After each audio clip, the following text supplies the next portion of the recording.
Thank you for tuning in to MacroView Television, and welcome to another brand new edition of the Taiwan Outlook, the program that lets you hear the different voices of Taiwan.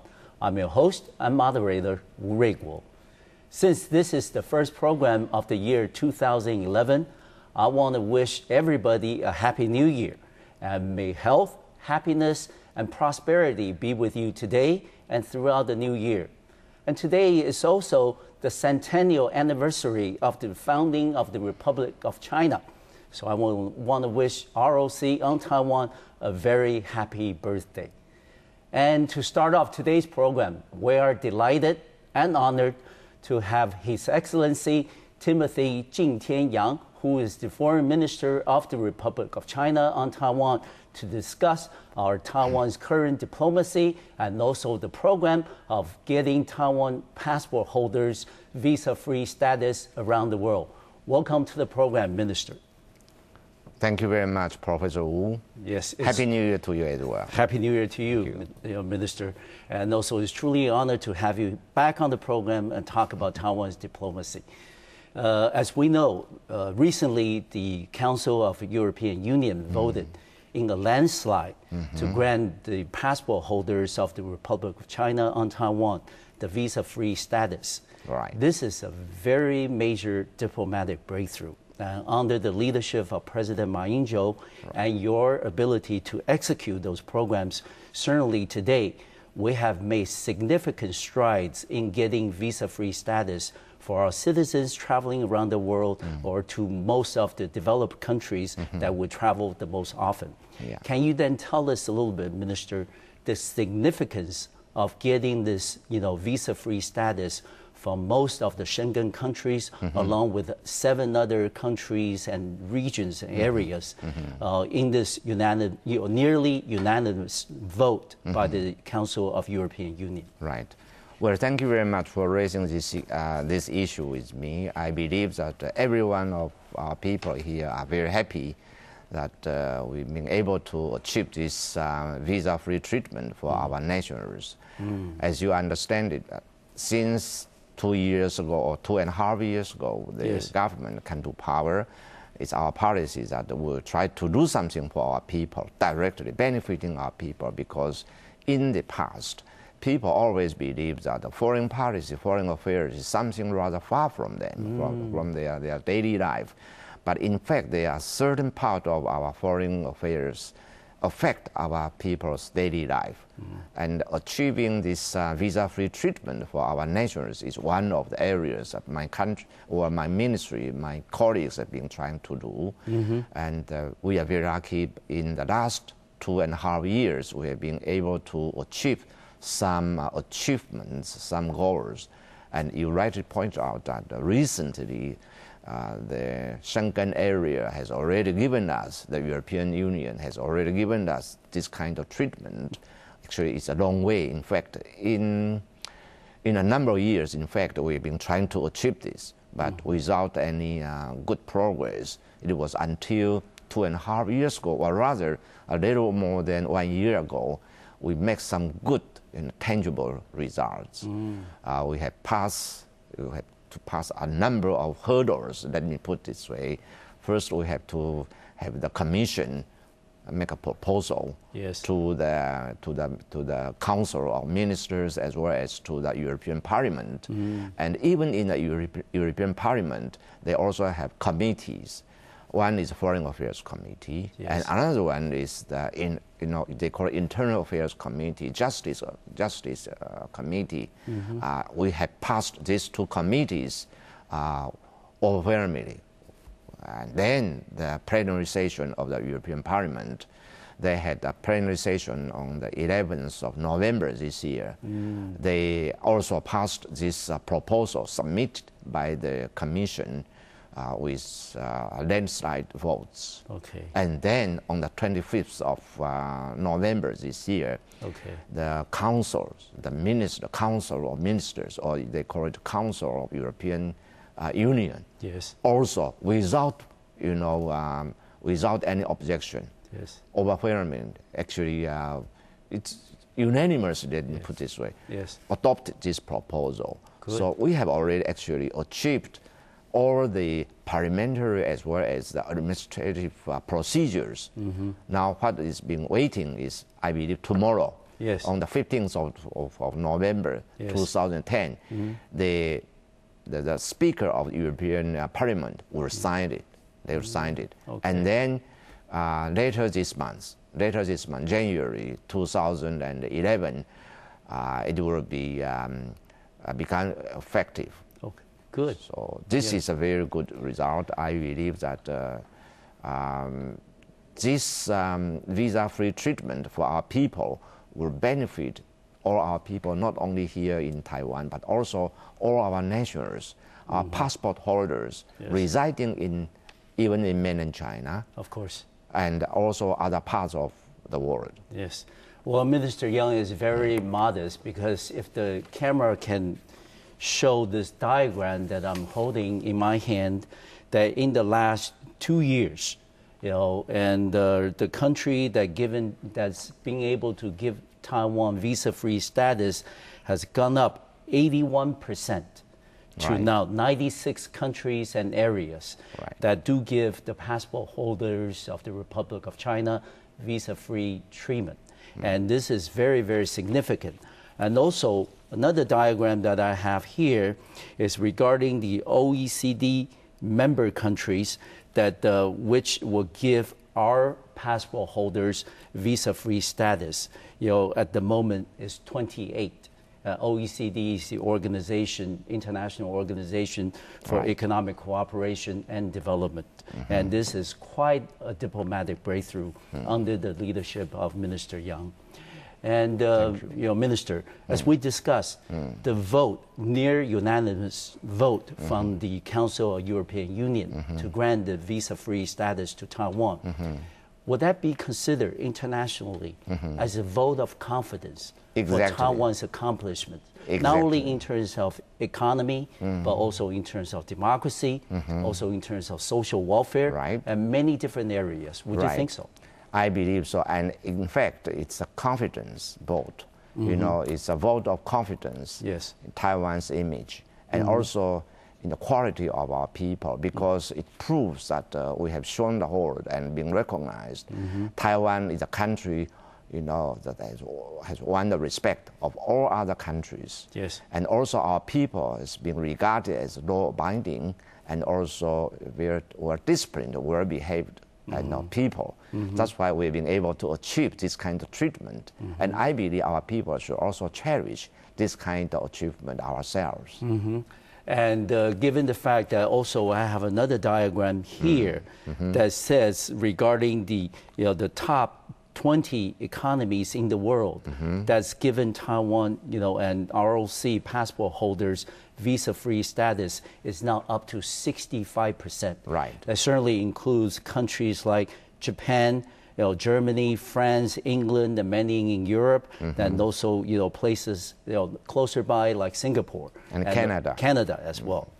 So given the fact that we're now able to travel so extensively in many of the developed areas and countries around the world, would you think that this will also heighten Taiwan's visibility internationally, not only as a vibrant economy, but also as a country of successful democratic transformation? Definitely. Yes. As I mentioned earlier, that this kind of treatment that we have been receiving from the international community proves Taiwan is a country that was their respect. And our people is also people that is being well recognized as law-abiding and also very well disciplined. Yes. And as such, our image is very highly, raised. And I also believe that our business relations, to be very pragmatic, our business relations, economic relations with other countries will also be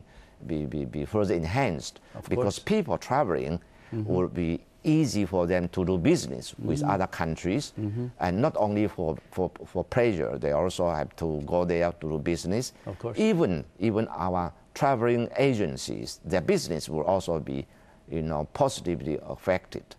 Now, there are lots of these benefits that our people and our economy will gain from this kind of treatment. Yes. It's actually win-win situation. Yes. A win for our country and win for other countries as well. Exactly. Yeah. And if we go back in time a little bit, I remember that Japan gave us visa-free status back in 2005. And in that same year, the number of R.O.C. passport holders traveling to Japan exceeded the 1 million mark for the first time ever.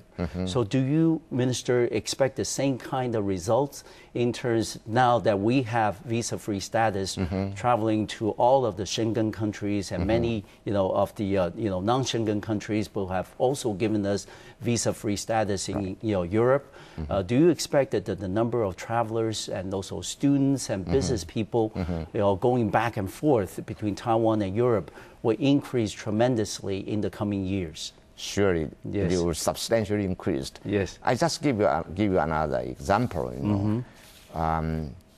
When UK gave us this visa treatment in the year 2009, March, in 1 year they scored over 100% increase of the tourists from our passport holders, which means that they have been benefiting, the boost to their industry of tourism. Of course. So I believe, we can see Schengen area yes. will also benefit from this kind of treatment that they've given us. Okay, good. And their economy also benefit as well. Yeah. And cultural exchange. Yes. Our students, they go there for short-term, study tour will also increase. Okay. Will widen our scope of our people. Their international vision will be further, widened. Yes. So it's very good for our young people. Yeah, like you say, it's a win-win situation. Win-win situation. We certainly are very thankful to Minister Yang and all the capable staff at the Ministry of Foreign Affairs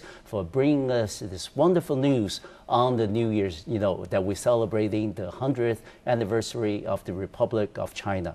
And we're going to take a short break on our program, and when we come back, we will continue this conversation with Minister Timothy Chin-Tien, who is the Foreign Minister of the Republic of China on Taiwan. I'll see you in just a few minutes.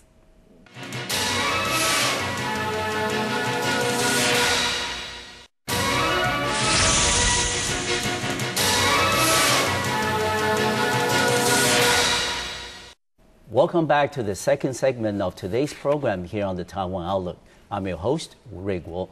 We will continue this conversation with His Excellency Timothy Chin-Tien, who is the Foreign Minister of the Republic of China on Taiwan. Minister, as we mentioned, that this very significant diplomatic breakthrough with most of the European Union countries and areas giving us the visa-free status. Certainly it's a major accomplishment.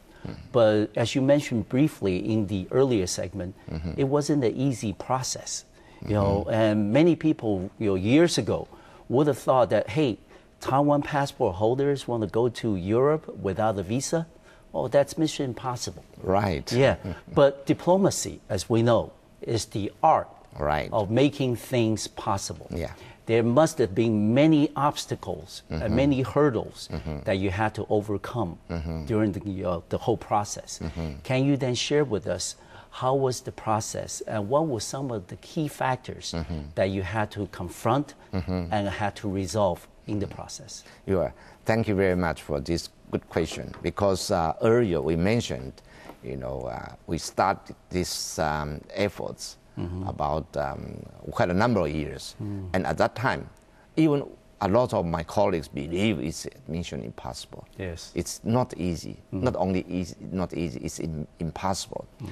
But 2.5 years ago, when the current government came to power, we adopted a set of new policies towards mainland China, towards our foreign affairs. Is totally different.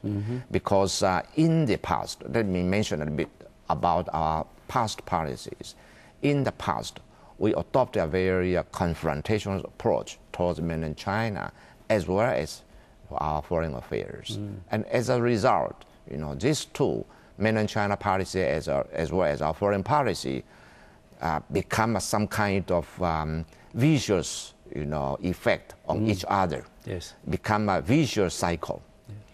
And we believe that it's not a solution at all. When our government come to power, we have to tackle the problem from its very root.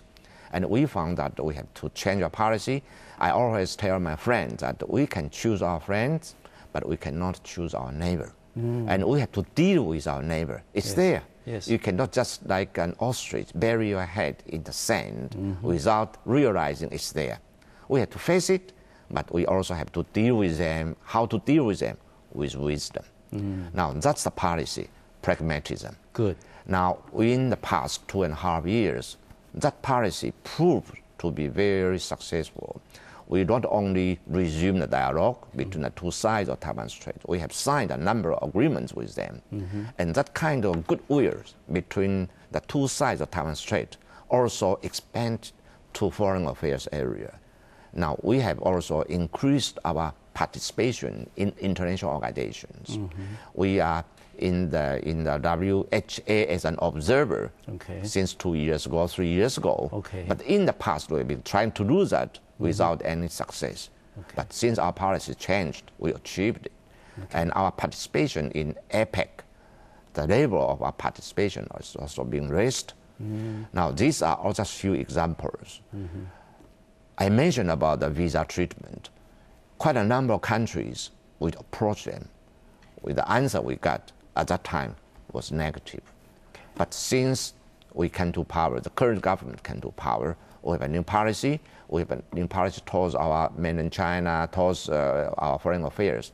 And this kind of policy is being well recognized and being commented by other countries.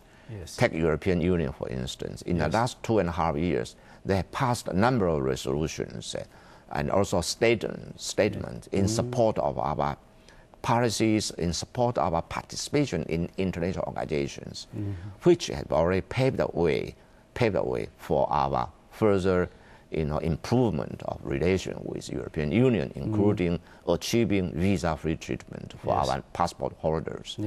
Now, this is the most important foundation we have laid down for this kind of treatment that we have received. Our policy, flexible diplomacy. Number one.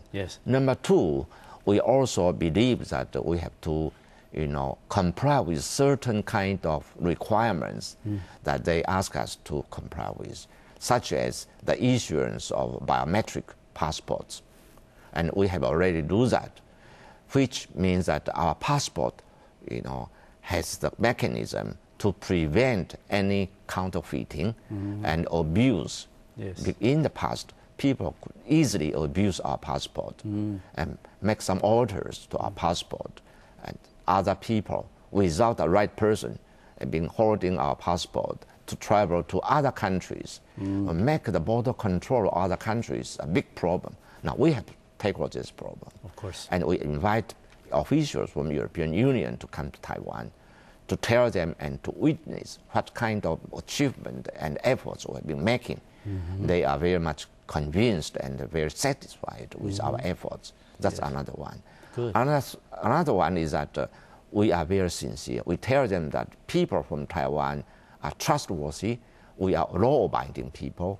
We have already received a lot of this visa-free treatment. UK, for instance, first, as well as Ireland, New Zealand.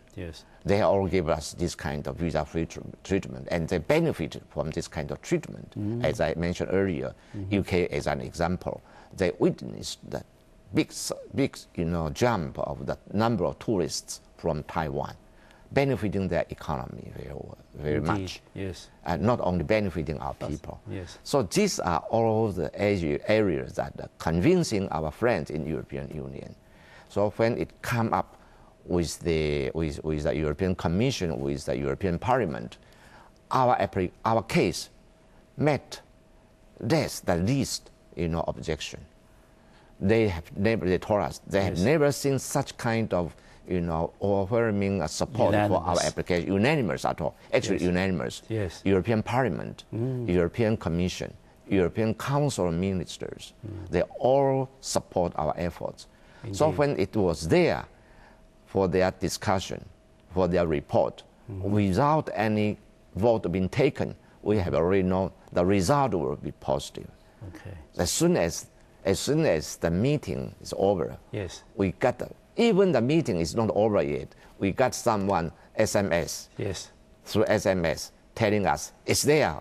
We got this kind of treatment. Terrific. So we have to, not only commend the efforts of our colleagues, but also want to extend our heartiest congratulations to our people, Yes. to our nations. It's the achievement of all our people. Yes. It's not the achievement of I myself or my colleagues alone. It's our people, our country's achievement. But certainly, Minister Yang, and you and your capable staff is certainly a big part of it. A very big reason behind the success that we've been seeing. And then a very interesting point that you raised earlier, that maybe for the average citizen in Taiwan, thinking that foreign policy is something very far away, right. Probably doesn't impact them as directly as they might have thought. But the fact is, if people can take a look at this diagram that I'm holding here, of all the places and countries that our nationals travel to, now 68% of those places and countries give our citizens and passport holders visa-free status. This is very, very impressive, especially in the sense that if we go back to the issue of so-called Taiwan's international space, that our people can use our passport, travel to many parts of the world, especially OECD countries, that without applying for a visa first. It's really a direct indication of the kinds of international space that has been significantly expanded under the presidency of President Ma Ying-jeou. Right. Would you agree that this is the reception towards the flexible diplomacy that you mentioned, and also the improvement of cross-strait relations in the last 2.5 years? Yes, of course, I agree with you, and indeed, it's a very positive recognition of our policy. Yes. Flexible diplomacy, and also our policy towards mainland China. Because, as I said, these two policies, now we turn it from the previous vicious cycle into what we call virtuous cycle. Yes. Virtuous cycle. Yes. We get the result from this side, and this side also affect the other side. The foreign affairs also benefit from our mainland China policy, and when we have wider scope of our participation and recognition in the international community, our people will be more willing, to support our mainland China policy. Yes. So it's a virtuous cycle. Exactly. Yeah. One helping the other. Right. Yeah. And for the final question in this segment, Minister, that we talk about the kinds of improvements and progress that we're seeing in our relations with China. And we also hope that we understand that the trend will continue. There will be other significant progress in cross-strait relations, especially in the economic domain.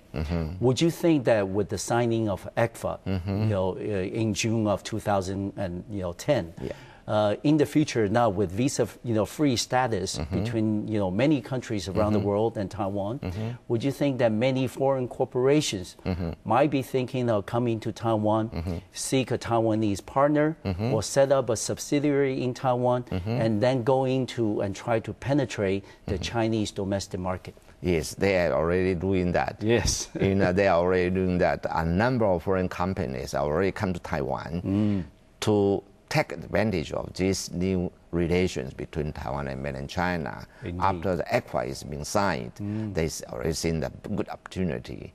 Even in Japan, they have a study that if Japanese company doing business alone in mainland China, the success rate will be less than about 60 to 65%.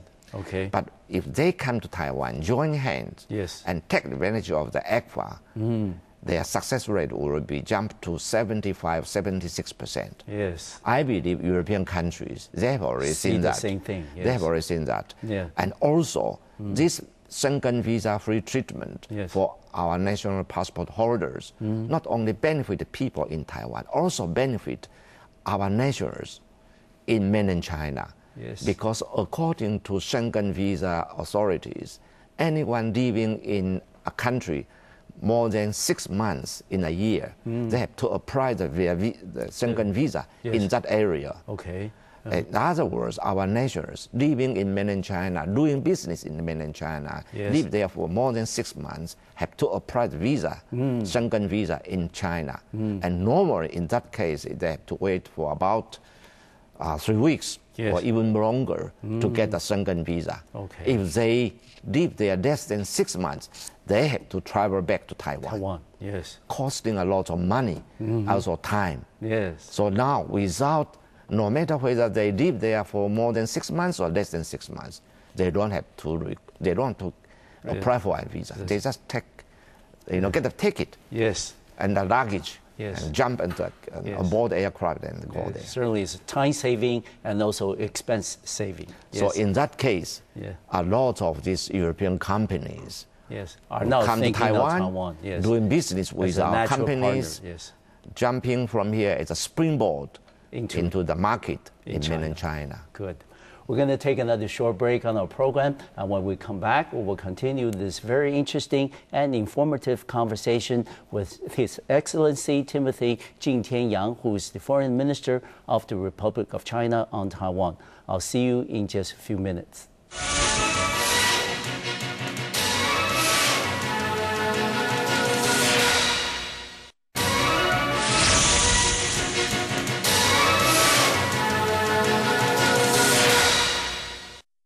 Welcome back to our program here on the Taiwan Outlook. I'm your host, Ray Guo.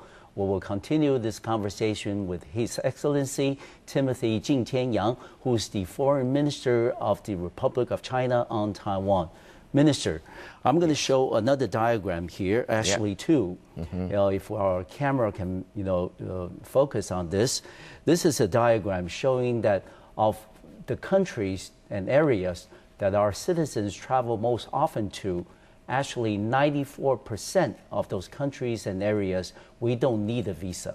It's actually 102 countries and areas today.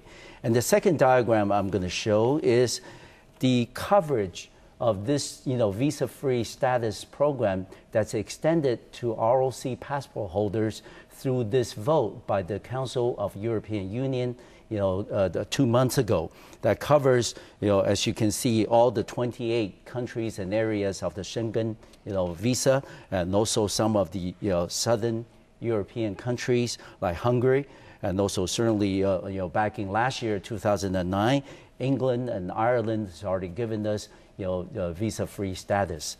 And given the fact that, all these, countries are now giving Taiwan passport holders the visa-free status. Can Minister tell us, in a very pragmatic sense, what kinds of savings are we talking about, both in terms of the visa fees and also in terms of the time that we originally needed to expend before we get a visa? Yes. Normally, if you want to apply a Schengen visa, you stay there less than 90 days. The visa will cost you about 2,500 NT dollars. Yes. If it's more than 90 days, normally the fee will be more than 4,000 NT dollars. Okay. But put together, we every year on average have about 310,000 tourists trips taken by our people. So in this case, if we have this Schengen visa treatment free, then we save about 1 billion NT dollars per year. Per year, just on visa fees. Just on visa fees. Now, you can understand how much money we have been able to save now with the Schengen visa free treatment in place. Not only the money, the time is also being saved. And normally, you have to spend about 4 days, working days, to get a Schengen visa here in Taiwan. For our people, our nationals, who have living in mainland China for more than 6 months, as I mentioned earlier, they normally have to spend about 3 weeks or a little longer than 3 weeks for their Schengen visa. Otherwise, they also have to come to Taiwan, to travel back to Taiwan. The time and the travel expenses calculated is another big amount of money. Of course. Now it's all being eliminated. Yes. So how much money and time is being saved? Not only that, it's a kind of national pride. Of course. We feel that we are a country, we are people that are well respected in the whole world. Okay. When we go abroad, we gain the respect of other people because their recognition of these people and this country is high up there in their list. So this is something that we should feel proud of, our people. And that's what I also mentioned, that we should cherish this kind of treatment that we've been receiving. Yes. And Minister, we understand that this type of visa-free program is actually reciprocal. Yes. And given the fact that tourism is one of the 6 emerging industries that our Executive Yuan has identified for Taiwan for the next 10 years. Right. Do you think that with the visa-free program for going both ways, that would that closer bring the two sides, close the gap between Europe and Taiwan, and make the two sides closer, not only in terms of doing business, as we mentioned earlier, but also in terms of education, also in terms of cultural exchanges, and also in terms of sharing the experiences. For many of the Eastern European countries, for example, are still in the transition towards more democratic countries. Would you think that all these areas will be enhanced as the visa-free status really take the effect after January 1st this year? Definitely, because people are traveling freely without a visa. Yes. Not only friends from Europe, but now our people can also go to European countries, Schengen area, without a visa. Now you can expect that number of tourists from both sides will substantially increase. Yes. Now this will benefiting in increasing a better understanding of two peoples, our people as well as people in Europe. Education, we can also have students going there for short-term stay, study, and we can also have tourists. Now we can also send more, cultural troops to go there to perform. Culture exchange will also further increase. Exactly. Now these are all benefiting from this visa-free treatment. So I believe the overall relation between Taiwan and the European countries, Schengen area in particular, will further promoted and further enhanced. And then, economic relation will also be further increased. So the benefits multifold. Yes. We expect our relation with Europe in every field will be substantially raised to another height. Yes, and this year, 2011, is also a very important year for cross-strait economic relations, as ECFA, Economic Cooperation Framework Agreement, signed with China back in June of 2010, takes effect, January 1st. Right. Over the next couple of years, a number of key exports into China will be either reduced or the tariff will be eliminated completely. Given the fact that you also mentioned, because of the visa-free program between European countries and Taiwan, that the economic relations will be significantly enhanced, that as many people will anticipate. Then one of the issues that is being on the agenda between European Union and Taiwan is the so-called trade enhancement measures. Yes. Something. TEM, Something very similar to ECFA, to a free trade agreement, and that has been going on and off. But I do believe that the European, the Chamber of Commerce in Taiwan, in Taipei, actually is 100% supportive of such a measure. How would you think that visa-free status program now has been implemented? Would that help in terms of future discussions that two sides will bring up in negotiations over the possibility of erecting the trade enhancement measures, the TEMs, between Europe and Taiwan? Yes. It's going to be a very good, it's going to have a very positive effect on the trade promotion. May you call it FTA or TEM. It's sort of similar sort of thing.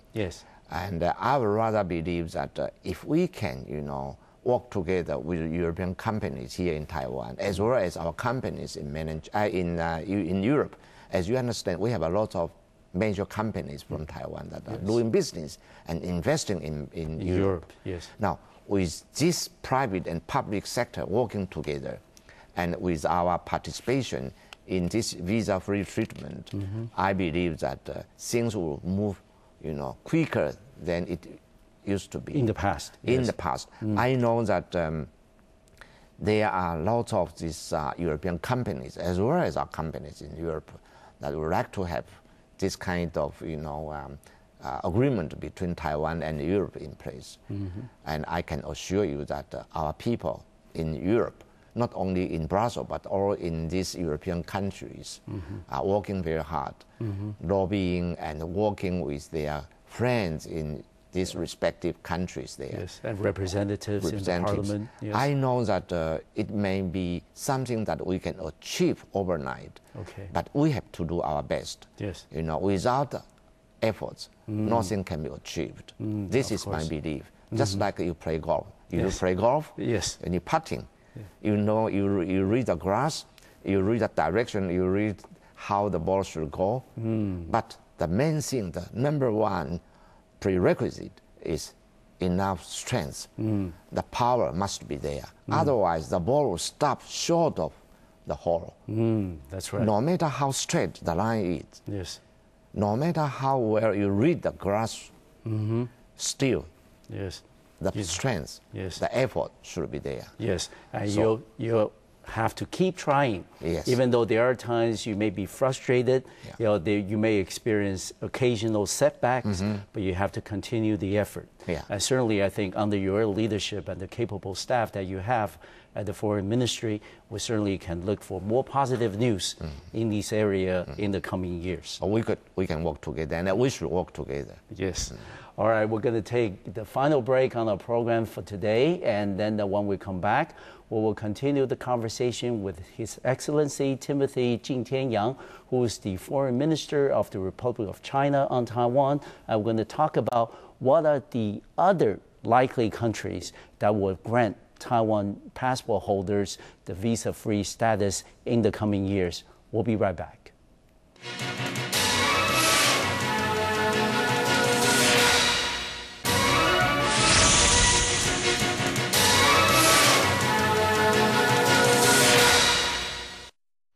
Welcome back to the final part of today's program here on the Taiwan Outlook. I'm your host and moderator, Ray Guo. We will continue our conversation with His Excellency Timothy Chin-Tien, who is the Foreign Minister of the Republic of China on Taiwan. And in this final part of today's program, we're going to start off with going back to the diagram that I held earlier. This is regarding the areas and countries that our passport holders travel to the most often, and out of all these countries and areas, there are now 94% of them, or 102 countries and areas that we don't need a visa, or we need just landing visa. Given the fact that all these many countries already given us the visa-free status, Minister, my question for this segment is, what are the other countries or areas that we're looking at that will help us to expand the visa-free privileges even more to our citizens and passport holders? Yes, we are very much aware, as a Minister of Foreign Affairs, we are not satisfied with what we have achieved. We are trying to gain more of countries, number of countries that will give us this kind of visa-free treatment or landing visa treatment. Yes. And the countries that we go there most often is the United States. Yes. And we are working on that one. But before that, we know that in Europe, in Europe, there are a number of countries in Balkan. Yes. Balkan, in the Balkan Sea area. Yes. We have about six countries there. We are working on that one. Good. And then there are also 18 territories of UK, the Netherlands, that are required visa for our nationals. We are also working on these 18 territories of these countries. Good. Now, with that, we believe we can achieve something. Yes. But now let me talk about United States. Yes. because it's a country that most of our people love to go, and we are doing a lot of business with the United States. Indeed. We have a lot of students studying there. Their parents would like to go there to visit their children. But, you know, after 9/11, 9/11, United States has tightened their security on border control, including those who want to go there. The passport requirement or passport security requirement is high, and the border control is also very high. And they also have one requirement, that, you know, the visa, you know, reject rate should be lower than 3%. We have already achieved that. Okay. In the past, last year, our rate of being rejected by this American institute in Taiwan when we apply visa is more than 4%, 4.4. But the recent figure shows that we have dropped below 3%. Below 2.2. Okay, good. That's very encouraging. That's half, yes. But not only that, they also require us to have a tighter control of our, what you call passport security application. When you apply for passport, you have to appear in person. That's their requirement. At the moment, we can just ask our travel agent to apply your passport for your passport. You know. For convenience sake. Yes. You don't have to go to Ministry of Foreign Affairs, the Consular Affairs Bureau, to apply for the passport yourself in person. But we are trying to convince our people. It may be a bit inconvenient, but it's a trend. In order to follow the international trend, we really have to ask our people to have this kind of understanding. But I have already talked to my colleague in the cabinet, the Minister for the Interior, Minister Zhang. He has agreed to support this kind of procedure. When we apply for a passport, people have to appear in person. We can ask our household offices in every counties, in every village or towns to help us. Because the Ministry of Foreign Affairs doesn't have such a manpower to be there everywhere in the country. But they have these household offices. We can ask these officials to help us. They will help us to identify the person and the passport, the photos are the same ones. Not anyone else that are applying for the passport and then being abused by a third person. So if we can do that, I believe the United States will positively consider giving us the visa-free treatment. But not only that, we also have to report to the United States, let them know the passport being stolen, timely reporting of passport being stolen or being lost. This kind of information should be timely reported to the American authorities there, so that they will know this passport is no more in the right person's hands. Okay, good.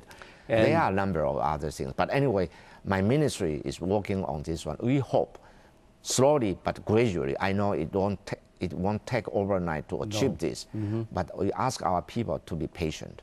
My ministry is working very hard to achieve this one. We also need our understanding of our people. You know, when we have these new measures, they may feel a bit inconvenient, but please be patient in order to achieve something that will be good for all our people. Everybody makes a little sacrifice, but we have a bigger breakthrough for our country as a whole. And primarily because of President Ma Ying-jeou's flexible diplomacy and also your capable leadership at the Foreign Ministry, we certainly now understand that Republic of China on Taiwan passports are very valuable. Yes, we can travel to 102 countries and areas without applying for a visa first, and also the fact that there will be more, you know, coming up in the new year and in the future. And given that, and the ministry is also trying very hard to, you know, overcome some of the obstacles in terms of applying and in terms of the passport security. What would be some of the advice that you would, you know, make to our, you know, viewers watching our program today, you know, in terms of applying for brand new R.O.C. passport. What are some of the cautionary notes that they need to take into consideration? And also, I understand that this year your ministry is also issuing the centennial anniversary version of the founding of the Republic of China, and that's going to be a very valuable item, for a lot of people. So, given that that's the background, Minister, how would you recommend our people to take caution against loss of stolen passports? What would be some of the things they should be on the lookout for? Well, a passport is something that is very important. Of course. It's, if you consider it's like an identity card. Yes. And it's a document that with that you travel to other countries. So it's been very important, document. We have to guard it safely, and we also hope that people will understand when we have this new procedure for people to apply for their passport. In other words, they have to appear in person. Yes. They have to be, more understanding. Yes. Because it's a requirement when we ask other countries to give us visa-free treatment or landing visa treatment. This kind of procedure of application for visa for passport is necessary. Yes. A lot of countries have already do that. So our people, we will try to reduce the inconvenience to the minimum. To the minimum. I will do that. Good. But at the same time, we hope our people should be also more understanding and more cooperative. And we work together. We work together. We will gain what we are trying to achieve. Yes. And Minister, we only have about a minute left in the program. And this is also the first program that we air in the year of 2011. Let me ask you that, Minister, what is your New Year wish as Minister of the Republic of China? Well, I wish that our relations with other countries will be better and better. Yes. And our participation in international organizations and activities will be widened. So our visibility and our image in the community of nations will be also higher. And I also want our nations to work together because Taiwan's hard power may not be as strong as other countries, but we are rich in soft power. And if we can apply our soft power with our hard power, may be small, but if we can have this kind of application, soft power together with a little bit hard power, it will become our smart power. And with smart power, we can increase our visibility in the international community and raise our status in the community of nations. Let's work together. I ask our people to work with the government, to work with the Ministry of Foreign Affairs. It's all our efforts that counts. Good. Minister, thank you very much. And it's truly an honor to have you back on the program. I want to wish you all the success in your future personal and professional endeavors. Thank you very much. Thank you, Professor Wu. Thank you. I want to thank you for watching our program today. I want to wish everybody who's watching our program today Happy New Year, and also to the Republic of China, happy birthday. I'll see you next time on MacroView Television. Thank you.